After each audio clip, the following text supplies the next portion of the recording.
Welcome to our daily devotional series, The Daily Herald. I pray that these messages will come to you as an encouragement and a reminder to be heralds of the Lord daily. God bless you. Learning from Peter's experience. September 29. If I have to die with you, I will not deny you. Mark 14:31. The reason so many of Christ's professed disciples fall into grievous temptation is that they have not a correct knowledge of themselves. Here is where Peter was so thoroughly sifted by the enemy. If we could understand our own weakness, we should see so much to do for ourselves that we would humble our hearts under the mighty hand of God. Hanging our helpless souls upon Christ, we would supplement our ignorance with His wisdom, our weakness with His strength, our frailty with His enduring might. Mark the course pursued by Peter. His fall was not instantaneous, but gradual.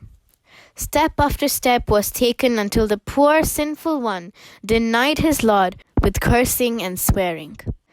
The crowing of the cock reminded Peter of the words of Christ, and surprised and shocked, he turned and looked at his master.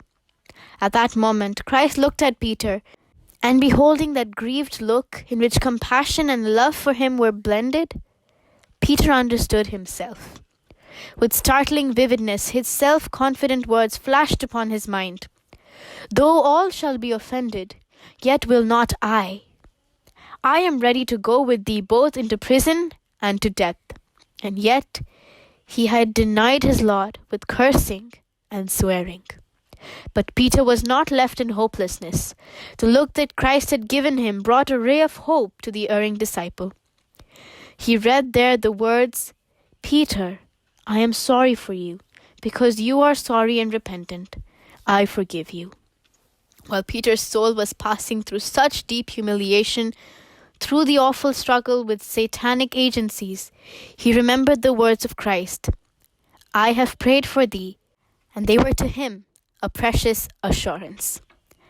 In Peter's fall, we have before us our own individual cases. Just as verily as did Peter, many of the professedly commandment-keeping people of God dishonor and bring reproach upon their best friend, the one who can save them to the uttermost.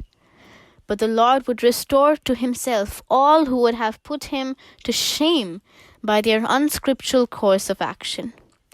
Peter sinned against light and knowledge and against the exalted privileges. It was self-confidence that caused him to fail, and it is the same evil that is now working on human hearts.